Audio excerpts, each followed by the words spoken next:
अहिल्यानगर जिल्ह्यातील कर्जत तालुक्यात पैशाच्या वादातून मित्राचा खून केल्याची धक्कादायक घटना घडली आहे। ही घटना दिनांक 28 ऑक्टोबर रोजी रात्री कोर्टी आणि राशीन गावाच्या शिवारात घडली। आरोपी तेजस संजय काळे याने मित्र चंद्रशेखर रामदास जाधव याचा पैशाच्या वादातून खून केला।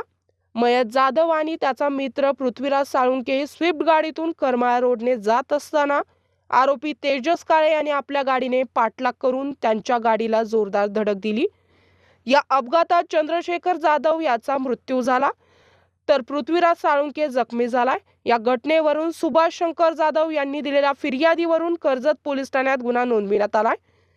घटनेनंतर पोलीस अधीक्षक सोमनाथ गार्गे यांनी तत्काळ कारवाईचे आदेश दिले। स्थानिक गुन्हे शाखेचे पोलीस निरीक्षक किरण कुमार कबाडी यांच्या मार्गदर्शनाखाली पथक तयार करून आरोपीचा शोध सुरू करण्यात आला। गुप्त माहितीच्या आधारे पोलिसांनी बनपिंपरी गावाजवळ सापळा रचून आरोपी तेजस संजय काळे याला अटक केला।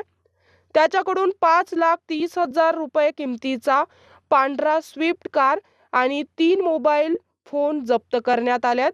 सदर आरोपी विरुद्ध भारतीय न्याय संहिता आणि मोटार वाहन कायद्यानुसार गुन्हा दाखल करून पोलीस तपास सुरू आहे। ही संपूर्ण कारवाई पोलीस अधीक्षक सोमनाथ गार्गे यांच्या मार्गदर्शनाखाली स्थानिक गुन्हे शाखेच्या पथकाने केली आहे।